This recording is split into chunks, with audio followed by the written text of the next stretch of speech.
Sarah Martinez had always been the quiet one in her family. At 28, she worked as a librarian in the small town of Millbrook, where everyone knew everyone else's business. She kept to herself, dressed conservatively, and never caused any trouble. Her dark hair was always pulled back in a neat bun, and she wore long sleeves even in the sweltering summer heat. People often wondered why she seemed so reserved, but Sarah had her reasons. The annual Millbrook Summer Festival was the highlight of the year for the small community of 3,000 residents. Local businesses set up booths, families gathered for picnics, and the whole town came together to celebrate. This year, the festival committee had decided to organize a charity auction to raise money for the new children's playground. Sarah had reluctantly agreed to participate when her supervisor at the library, Mrs. Henderson, had practically insisted. Sarah stood nervously behind the library's booth, selling used books and homemade cookies. She watched as families strolled by, children running around with cotton candy, couples holding hands, and teenagers clustering in groups. The atmosphere was festive, but Sarah felt increasingly uncomfortable as more people gathered around the main stage where the auction was about to begin. The festival had attracted visitors from neighboring towns, swelling the crowd to nearly 1,000 people. Among them was Marcus Thompson, a successful businessman from the city who owned several properties in the area. Marcus was known for his arrogant attitude and his tendency to look down on small-town residents.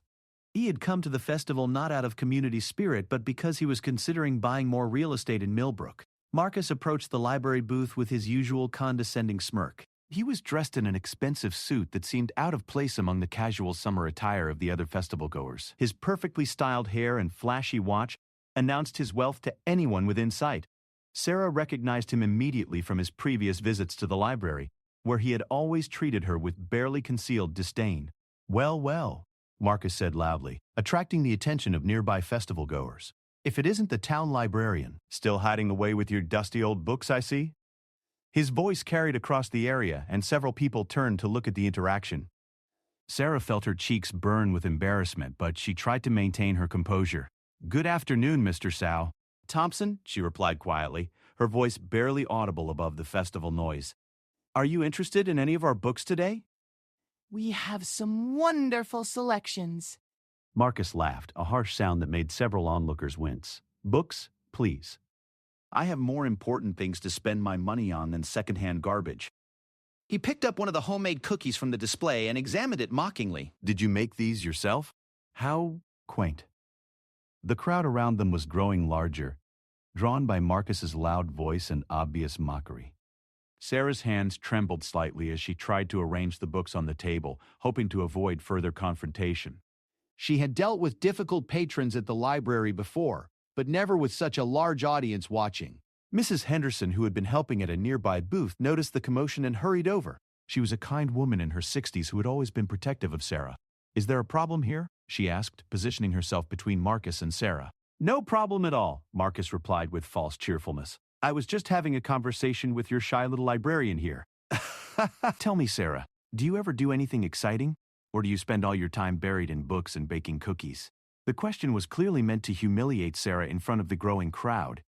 Several teenagers had stopped to watch, their phones out and ready to record what was quickly becoming an entertaining spectacle. Sarah felt trapped, surrounded by curious faces and pointing fingers. I enjoy reading," Sarah stammered, her voice even quieter now. "And helping people find the books they need." "How thrilling," Marcus said sarcastically. "I bet you've never done anything adventurous in your entire life." "Look at you, hiding under all those clothes even on the hottest day of the year. Are you afraid to show a little skin? Scared someone might actually notice you exist?" The crowd laughed, not necessarily at Sarah, but at the entertainment Marcus was providing. Some people looked uncomfortable with his behavior, but no one spoke up to defend her. Sarah felt completely alone, exposed despite being fully clothed, vulnerable in a way she hadn't felt in years. Marcus wasn't finished. He had tasted blood and wanted to continue his public humiliation of the quiet librarian. "Come on, Sarah." "Live a little. It's a festival. Everyone's here to have fun. Why don't you show us you're not as boring as you seem?" "Please, Sarah," whispered, her eyes filling with tears. "I just want to sell books for charity." "Charity?" Marcus scoffed. "That's rich. What could someone like you possibly know about real charity? You probably donate your spare change and think you're making a difference in the world." The mockery was becoming crueler, and some of the onlookers were starting to look genuinely uncomfortable. A few parents began steering their children away from the scene, but most of the crowd remained, fascinated by the drama unfolding before them. Mrs. Henderson tried to intervene again. Mr. Ben? Thompson, I think you've made your point. Perhaps we could all just enjoy the festival now? But Marcus ignored her, his attention focused entirely on Sarah. He had found a target for his cruelty, and he wasn't about to let go. You know what I think, Sarah? I think you're hiding something. All those long sleeves, all that covering up. Are you embarrassed about something? Are you afraid people might see who you really are? Sarah's breath caught in her throat. Marcus had unknowingly struck close to the truth, though not in the way he imagined. She did have something to hide, something that very few people knew about. But it wasn't shame that kept her covered up. It was protection. I think you're just scared, Marcus continued, emboldened by Sarah's obvious distress. Scared to be seen, scared to be noticed, scared to admit that you're nothing special. The words hit Sarah like physical blows. She had spent years building walls around herself, creating a safe, quiet life where she wouldn't be noticed or judged. But now, in front of hundreds of people, those walls were being torn down by a man who knew nothing about her real story. Maybe we should see what you're hiding under all those clothes, Marcus said with a cruel smile. What do you say, everyone? Don't you think our little librarian should join in the festival spirit? The crowd's reaction was mixed. Some people cheered, caught up in the spectacle, while others looked increasingly uncomfortable. A few began to walk away, sensing that things were going too far. But the majority remained, their curiosity overriding their better judgment. Sarah felt trapped, cornered like a wild animal with nowhere to run. The festival that had seemed so harmless that morning had become a nightmare. She looked around desperately for an escape route, but the crowd had formed a loose circle around the library booth, blocking her exits. Come on, Sarah, Marcus taunted. Don't be shy. Show us what you're hiding. At that moment, something inside Sarah snapped. Years of keeping quiet, of hiding who she really was, of allowing people to make assumptions about her based on her appearance and demeanor, suddenly felt like too much to bear. She had endured Marcus's cruelty for as long as she could. Sarah straightened her shoulders and looked Marcus directly in the eye for the first time during their encounter. Her voice, when she spoke, was steady and clear. Damn, you want to know what I'm hiding, Mr. Thompson? You really want to see who I am? Marcus grinned triumphantly, thinking he had finally broken her spirit. Absolutely! Show us the real Sarah Martinez. The crowd fell silent, sensing that something significant was about to happen. Even the festival music seemed to fade into the background as all attention focused on the quiet librarian standing behind her table of books. Sarah reached for the buttons of her cardigan sweater, her hands steady now despite the magnitude of what she was about to do. She had kept her secret for so long that revealing it felt both terrifying and liberating. As she began to unbutton her sweater, she could feel the weight of hundreds of eyes upon her. You asked for this, she said quietly, her voice carrying clearly in the sudden silence. But I don't think you're prepared for what you're about to see. Marcus laughed nervously, but his confidence was beginning to waver. Something in Sarah's tone suggested that this wasn't going to go the way he had expected. The crowd pressed closer, their phones raised and ready to capture whatever was about to happen. Sarah slipped off her cardigan and then, without hesitation, began to pull her long-sleeved shirt over her head. As the fabric lifted, gasps rippled through the crowd. But it wasn't shame or embarrassment that was revealed. It was something far more extraordinary. Covering Sarah's back and extending down both arms was an intricate, breathtaking tattoo that told a story few in the crowd could have imagined. The detailed artwork was unlike anything the residents of Millbrook had ever seen, and its significance went far beyond mere decoration. The crowd fell completely silent, stunned by what they were witnessing. Marcus's mocking smile faded from his face as he realized he had made a terrible mistake. Sarah Martinez, the quiet librarian who had endured his cruelty with such dignity, was not at all who he had thought she was. As Sarah turned slowly to face the crowd, allowing them to see the full extent of the artwork adorning her body, she began to speak in a voice that carried the weight of experiences most people could never imagine. You wanted to know who I really am, she said, her eyes finding Marcus in the stunned crowd. Let me tell you a story that I've never told anyone in this town. A story about the tattoo that covers my back and why I've kept it hidden for so long. The festival around them seemed to have stopped completely. Vendors abandoned their booths, children stopped running, and even the teenagers put down their phones as they realized they were about to hear something extraordinary. Sarah Martinez, who had been invisible to most of them for years, suddenly commanded the attention of everyone present. Marcus stood frozen, his earlier arrogance replaced by a growing sense of dread as he began to understand that he had picked a fight with someone far more formidable than he could have imagined. Sarah stood before the silent crowd, her bare shoulders revealing the beginning of an elaborate tattoo that seemed to flow like water across her skin. "Do you feel this is down at the stage?" The intricate design was immediately recognizable to anyone who had ever served in the military or studied modern history. Along her spine ran the distinctive insignia of the Marine Corps. But this wasn't just any Marine tattoo. This was something special, something that spoke of sacrifice, honor, and experiences that went far beyond what anyone in Millbrook could have imagined. "This tattoo," Sarah began, her voice steady and clear now that her secret was being revealed, "tells the story of 4 tours of duty in Afghanistan. It tells the story of a woman who spent 6 years serving her country in ways that most people will never understand." The crowd shifted uncomfortably, realizing that their assumptions about the quiet librarian had been completely wrong. Marcus Thompson stood frozen, his face pale as he began to comprehend the magnitude of his mistake. Sarah turned slowly, allowing the crowd to see more of the tattoo. The design was magnificent and haunting at the same time. Along her spine, the eagle, globe, and anchor of the Marine Corps was surrounded by intricate patterns that told stories of battles fought and comrades lost. Each element of the tattoo had meaning, representing specific moments from her military service. "I was 19 when I enlisted," Sarah continued, her eyes scanning the faces of people who had known her for years but had never really seen her. "I was young, idealistic, and I wanted to make a difference in the world. I wanted to serve something bigger than myself." Mrs. Henderson stood at the edge of the crowd, tears streaming down her face. In all the years she had known Sarah, she had never suspected the truth about her past. The quiet, gentle woman who helped children find their favorite books and patiently assisted elderly patrons with research had been a warrior. "I specialized in intelligence," Sarah explained, her voice taking on a strength that no one in the crowd had ever heard from her before. "My job was to gather information that could save lives, to analyze threats, and to make sure our troops had the intelligence they needed to come home safely." The tattoo on her back told this story in vivid detail. Woven throughout the Marine Corps insignia were symbols that represented her specific role in the military. There were subtle references to her intelligence work, carefully designed elements that only those with similar experience would fully understand. "The first tour was hard," Sarah said, her eyes focusing on something beyond the crowd, beyond the present moment. "Nothing prepares you for the reality of war, for the sound of mortars falling nearby, for the responsibility of knowing that the information you gather could mean the difference between life and death for your fellow Marines." Around her arms, the tattoo continued with images that represented each of her deployments. There were dates hidden in the design, memorial elements for fallen comrades, and symbols that spoke of the bonds formed in the crucible of combat. The artwork was not just decoration. It was a sacred record of service and sacrifice.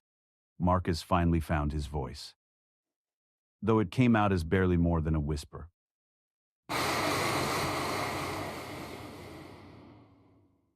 I didn't know."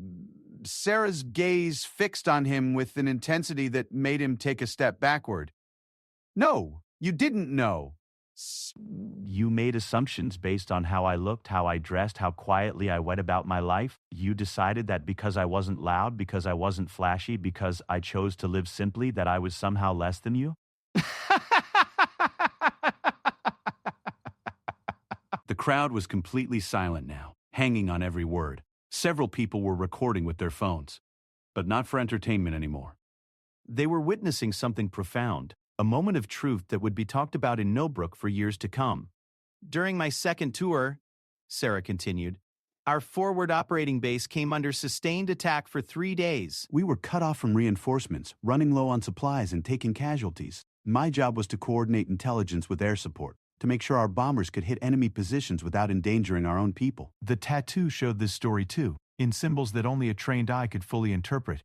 There were representations of aircraft, coordinates disguised as decorative elements, and memorial roses for the Marines who didn't make it home from that engagement. "I worked for 72 hours straight during that attack," Sarah said, her voice carrying the weight of that memory. "No sleep, barely any food, constantly under fire. But we held our position, and we all came home." Mrs. Baxler. Henderson wiped her eyes, finally understanding why Sarah sometimes seemed distant, why she occasionally had nightmares that she tried to hide, why she jumped slightly at unexpected loud noises.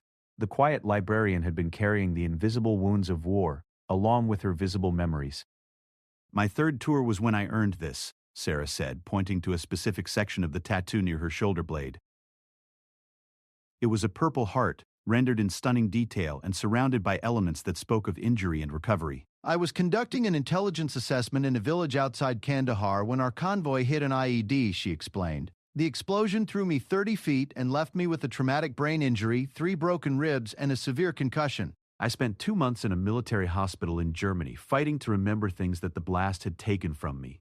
The crowd was beginning to understand the true scope of what they were witnessing. This wasn't just a woman with tattoos. This was a veteran who had sacrificed her health, her safety, and part of her mind for her country. The doctors said I might never fully recover, Sarah continued. They said the brain injury could affect my memory, my ability to process information, my capacity to live a normal life. But I was stubborn. I fought back, I relearned things I had forgotten, and I eventually returned to duty. The tattoo told this story of recovery too, with symbols of healing woven throughout the design. There were medical crosses hidden in the patterns, representations of the long journey back to health, and elements that spoke of determination and resilience. My 4th and final tour, Sarah said, her voice growing softer but no less powerful, was when I realized that I had given everything I had to give. I had served my country with honor, I had done my duty, but I was ready to come home and find a different way to serve. The final elements of the tattoo, visible as she turned to show the crowd her arms, depicted her transition from military to civilian life. There were books among the military symbols, representing her choice to become a librarian. There were children's faces, showing her love for the young people she helped at the library, and there were olive branches symbolizing peace and her desire to build rather than destroy. When I came home, Sarah explained, I chose to live quietly. Not because I was ashamed of my service, but because I had seen enough violence, enough conflict, enough pain. I wanted to spend my life helping people learn, helping children discover the joy of reading, helping elderly people research their family histories. I wanted to build instead of destroy. Marcus Thompson stood transfixed, his earlier arrogance completely gone. He was beginning to understand that he had not just insulted a quiet librarian, he had disrespected a war hero, a woman who had sacrificed more for her country than he could ever comprehend. I kept my service record private, Sarah continued, because I didn't want to be treated differently. I didn't want people to see me as a warrior first and a person second. I wanted to be judged on how I treated others, how I served my community, how I lived my life after the war. The tattoo that covered her back and arms was more than art. It was a testament to experiences that had shaped her into the person she had become. Every line, every symbol, every element of the design spoke of courage, sacrifice, and service beyond what most people could imagine. I chose to cover my tattoo not because I was ashamed of it, Sarah said, her eyes finding Marcus again, but because I wanted to control how and when people learned about my past. I wanted them to know me as Sarah the librarian, not Sarah the combat veteran, until I decided it was time to share my story. The crowd was beginning to understand the full magnitude of what had just happened. They had witnessed the public humiliation of a woman who had served her country with distinction, a woman who had earned the right to live her life however she chose without being judged or mocked. You asked me what I was hiding, Sarah said to Marcus, her voice clear and strong. I was hiding a story of service and sacrifice that I wasn't ready to share. I was protecting something sacred from people who might not understand its value. Several veterans in the crowd had recognized the significance of Sarah's tattoo and were beginning to step forward. Old men who had served in Vietnam, middle-aged women who had deployed to Iraq, younger veterans from recent conflicts, they all understood what Sarah's tattoo represented, and they were moving to stand with her. Ma'am, said a gruff voice from the crowd. An elderly man in a baseball cap that identified him as a Vietnam veteran pushed through the onlookers. I just want to say thank you for your service.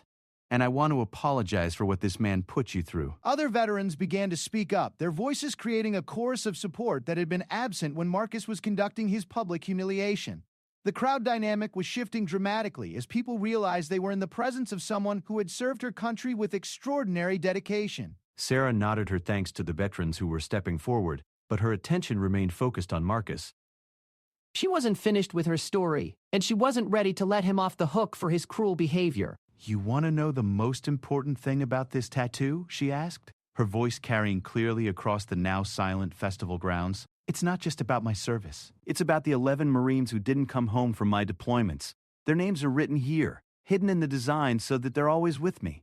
The weight of that revelation settled over the crowd like a physical presence. 11 names, 11 lives lost, 11 families devastated, all carried on the back of a woman who had chosen to live quietly and serve her community in a different way after her military service ended. Marcus Thompson finally understood the full scope of his mistake, but it was far too late to take back his words or undo the damage he had caused.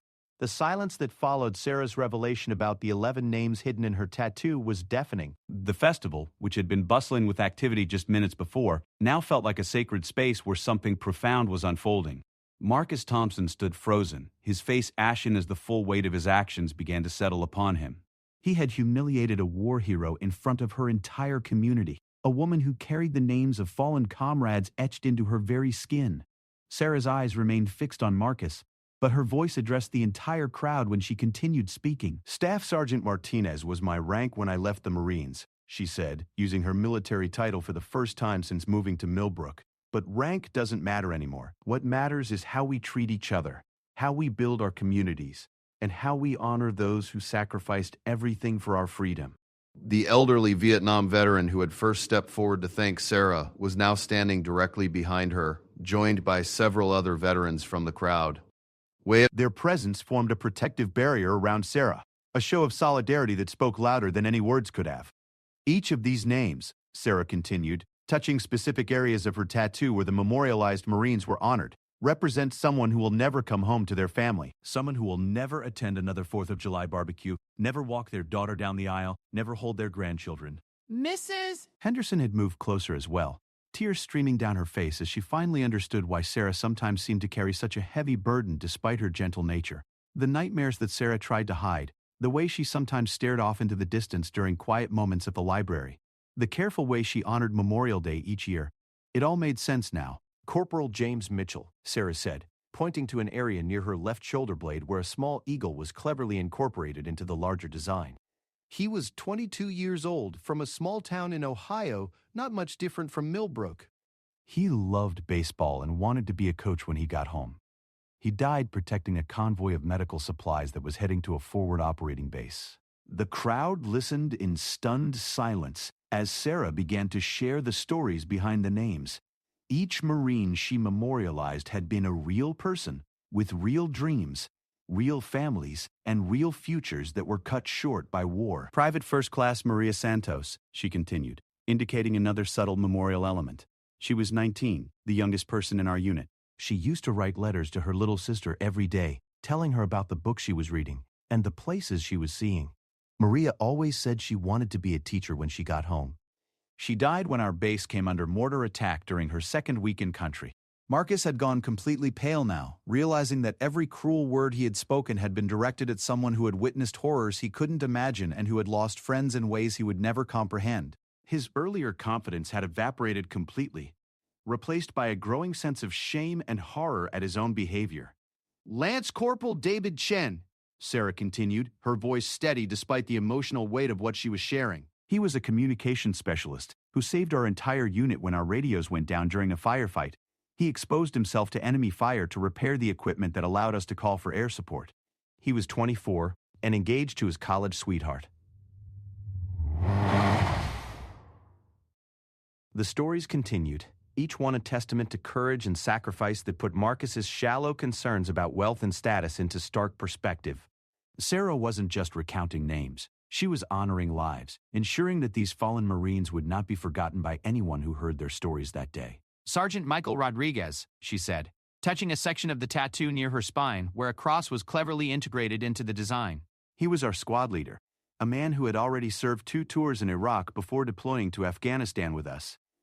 He had 3 children at home and coached Little League Baseball during his leave time. He died shielding 2 wounded Marines from a grenade blast. The crowd had grown even larger as word spread throughout the festival about what was happening at the library booth. People abandoned their activities to witness this extraordinary moment, this revelation that was redefining everything they thought they knew about Sarah Martinez. "You see," Sarah said, her eyes once again finding Marcus in the crowd, "when you mocked me for being quiet, for keeping to myself, for dressing conservatively, you were mocking someone who has already given everything she had to give. You were humiliating someone who has seen more courage and sacrifice in a single day than you've seen in your entire life. Marcus tried to speak, but no words would come. The contrast between his petty cruelty and Sarah's genuine nobility was so stark that it left him speechless. Everything about his behavior seemed small and pathetic in comparison to what he was learning about the woman he had tried to humiliate. Gunnery Sergeant Patricia Williams, Sarah continued, undeterred by Marcus's obvious discomfort. She was our intelligence chief, a career Marine with 15 years of service. She mentored me, taught me everything I knew about gathering and analyzing intelligence that could save lives. She had a son in college who was studying to be a doctor. She died when the building we were using as a command post was hit by a rocket attack. This is the book. It's about history, one of the 5 stages of extensions in Massachusetts, and in Massachusetts, one of those is right but was signed after by the monasteries. The memorials continued, each one adding weight to the realization that Sarah carried the memory of these fallen heroes with her every day. The tattoo wasn't just art, it was a sacred trust, a promise to remember those who had made the ultimate sacrifice. Staff Sergeant Anthony Johnson, she said, indicating another carefully placed memorial element. He was from right here in our state, from a farming family not unlike many of the families in Millbrook.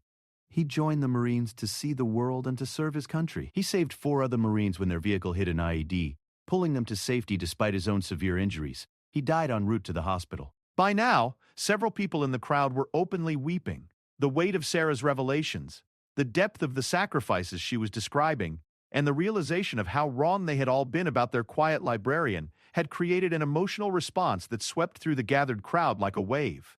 When I came home, Sarah said, her voice taking on a different tone as she moved from honoring her fallen comrades to explaining her choices after the war, I was broken. Not just physically from my injuries, but emotionally and spiritually as well. I had seen too much death, too much suffering, too much waste of young lives that should have had decades ahead of them. Mrs. Henderson stepped forward, placing a gentle hand on Sarah's shoulder in a gesture of support and understanding.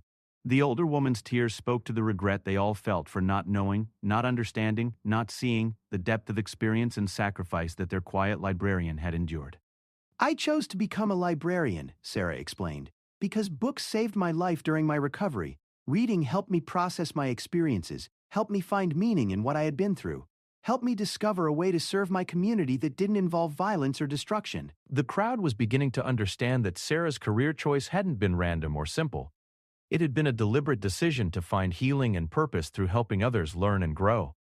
Every day that I help a child discover their love of reading, she continued, every time I assist a student with research for a school project, every moment I spend helping someone find the information they need, that's how I honor the memory of the Marines who didn't come home. That's how I make their sacrifice meaningful. Marcus Thompson finally found his voice, though it came out as a broken whisper.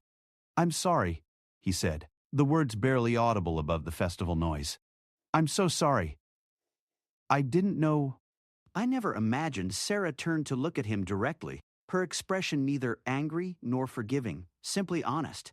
You didn't know because you didn't bother to know. You saw a quiet woman and assumed that meant she was weak, boring, or insignificant. You judged me based on your own shallow understanding of what strength looks like. The crowd watched as Marcus struggled to comprehend the magnitude of his error. He had tried to humiliate someone who had already faced tests of character that he couldn't imagine. Someone who had proven her worth in ways that made his wealth and business success seem trivial by comparison. True strength, Sarah said, her voice carrying clearly across the silent crowd, isn't about being loud or flashy or demanding attention. True strength is about serving something bigger than yourself, about protecting others even when it costs you everything, about carrying the memory of lost friends and finding a way to honor them through how you live your life. The veterans who had gathered around Sarah nodded their agreement, understanding in a way that civilians couldn't the depth of what she was expressing. They recognized in her words and her story the kind of service and sacrifice that defined the best of military tradition. I kept my story private, Sarah explained, not because I was ashamed of it, but because I wanted to be valued for who I am now, not just for what I did in the past. I wanted to prove that I could serve my community as a civilian, that I could build instead of destroy, that I could find meaning and purpose in peace as well as in war. The revelation was complete now. Sarah Martinez, the quiet librarian who had endured Marcus Thompson's public mockery with such dignity, had been revealed as a decorated combat veteran who had served 4 tours in Afghanistan and carried the memory of 11 fallen comrades in a sacred tattoo that told the story of service, sacrifice, and survival. Marcus stood in the crowd, finally understanding that he had chosen the wrong person to humiliate, that he had picked a fight with someone whose strength and character far exceeded anything he could claim for himself. The petty cruelty he had displayed seemed not just wrong now, but contemptible in its smallness compared to the magnitude of what Sarah had endured and overcome. The crowd began to shift as the full impact of Sarah's story settled over them. People who had known her for years but had never really seen her were looking at her with new eyes. With respect and admiration that had been absent when Marcus began his attack. The quiet librarian had become a hero in their eyes, not because of her military service alone, but because of the grace and dignity with which she had endured both war and Marcus's cruelty. The festival would continue, but everything had changed. Sarah Martinez was no longer invisible, no longer taken for granted, no longer someone who could be easily dismissed or mocked. She had revealed herself as someone extraordinary, someone whose quiet strength and service deserved recognition and respect. The festival grounds had transformed into something resembling a memorial service, with Sarah Martinez standing at its center like a living monument to service and sacrifice. The crowd that had gathered to watch Marcus Thompson's cruel entertainment had become witnesses to something far more profound. The revelation of a hero who had been hiding in plain sight for years. Marcus stood frozen among the onlookers, his expensive suit now seeming like a costume, his confident demeanor completely shattered. The man who had walked into the festival, looking down on the small-town residents as beneath his notice, now found himself face-to-face with someone whose accomplishments and character dwarfed anything he had ever achieved. Sarah slowly began to put her shirt back on, but the impact of what the crowd had seen could never be undone. The intricate tattoo that told the story of her military service would remain burned in their memories, along with the names and stories of the 11 Marines she honored with her body art. Staff Sergeant Martinez, said a voice from the crowd. A young man in his early 20s stepped forward, wearing a t-shirt that identified him as a Marine veteran. I served in Afghanistan too, during the later operations.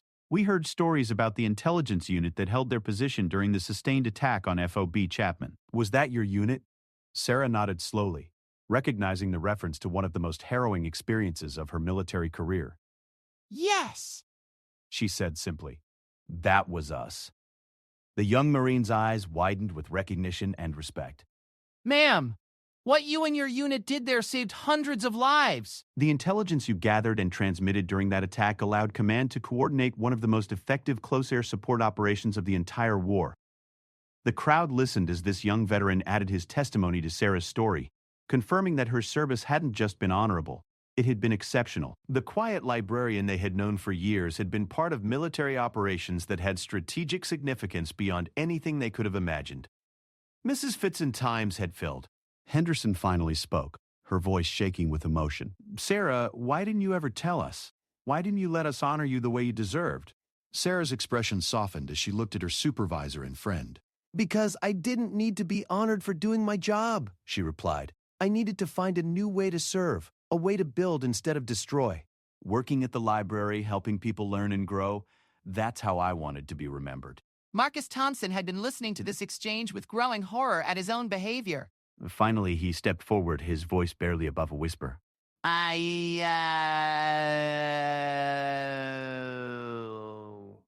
What I did was unforgivable. I had no right to treat you that way, to try to humiliate you in front of everyone.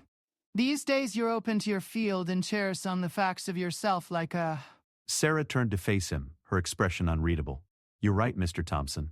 You had no right, but you did it anyway because you thought I was powerless to stop you. You thought you could tear down someone you saw as weak without any consequences? The crowd watched as Marcus struggled to find words that could somehow make up for his cruelty. But Sarah wasn't finished with him yet. You want to know what makes this worse? She continued, her voice growing stronger. I bring that bullshit together. Read before. You didn't just attack me. You attacked the values that I and my fallen comrades fought to protect. You attacked the idea that people should be treated with dignity and respect, regardless of their appearance or their status.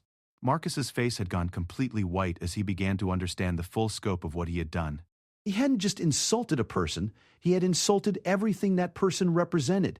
Every Marine who died in Afghanistan, Sarah said, her voice carrying across the silent crowd, died believing that they were protecting a way of life where people could live freely, where they could be safe from bullying and intimidation, where their worth would be measured by their character rather than their wealth or status. The veterans in the crowd nodded their agreement, understanding the deeper meaning of Sarah's words. Marcus's behavior hadn't just been rude, It had been a betrayal of the values that American service members had died to defend. When you tried to humiliate me, Sarah continued, you were spitting on their graves.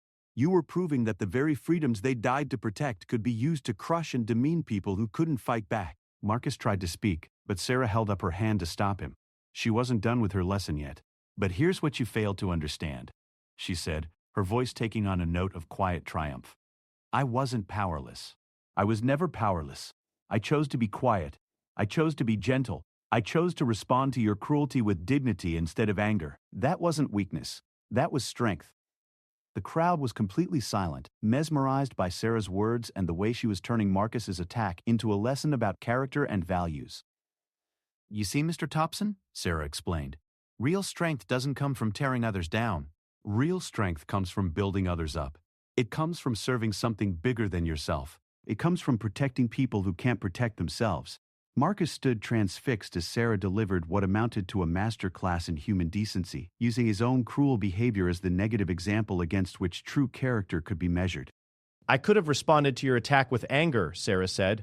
I could have struck back, could have used my military training to physically defend myself, could have employed the tactical skills I learned in intelligence work to systematically destroy your reputation and your business. The threat was subtle but unmistakable.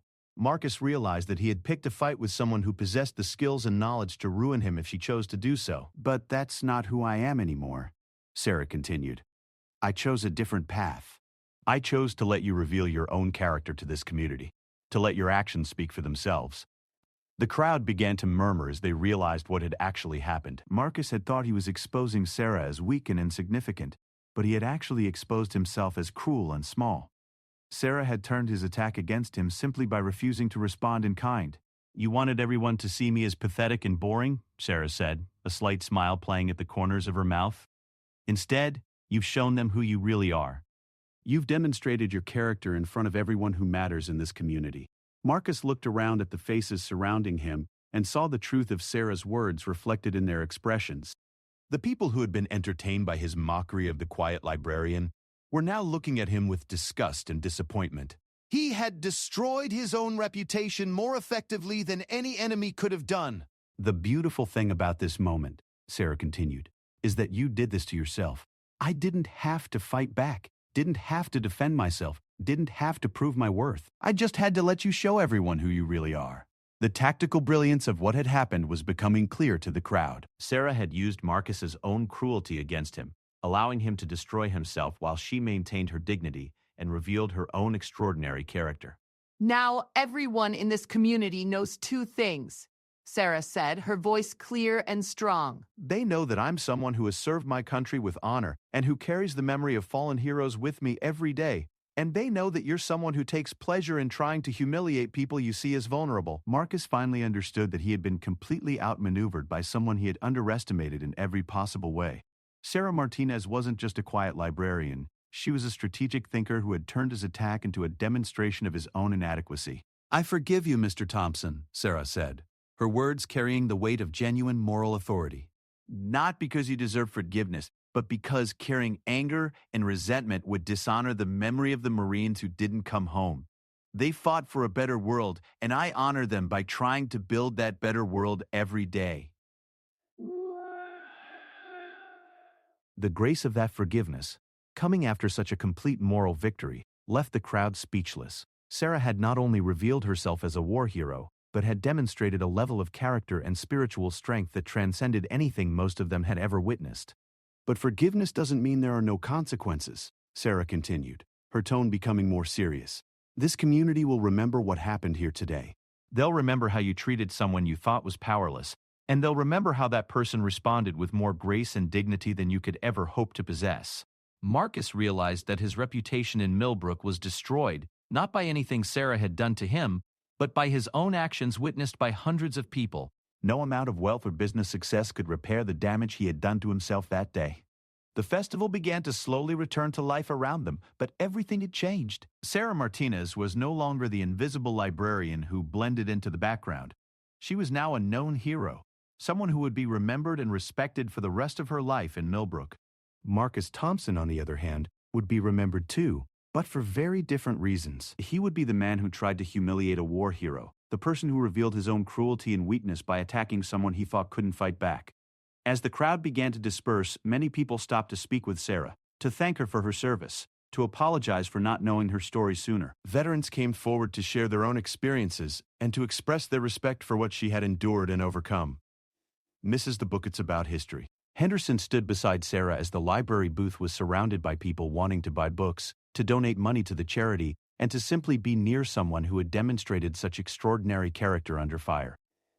Sarah, Mrs. Henderson said quietly, "I'm so proud to work with you. I'm so proud to know you." Sarah smiled, the first genuine smile she had shown all day. "Thank you," she said, "for everything. For defending me when Marcus started his attack. For caring about me even when you didn't know my story." Marcus Thompson walked away from the festival that day a changed man, though not necessarily a better one. He had learned that real strength and character couldn't be measured by wealth or status, but whether that lesson would lead to genuine change in his behavior remained to be seen. What was certain was that Sarah Martinez would never again be invisible in Millbrook. Her story would be told and retold. Her service would be honored and remembered, and her example of grace under pressure would inspire others for years to come. The spine tattoo that had been her private memorial to fallen comrades had become a public symbol of service, sacrifice, and the kind of quiet heroism that exists all around us, waiting to be recognized and honored.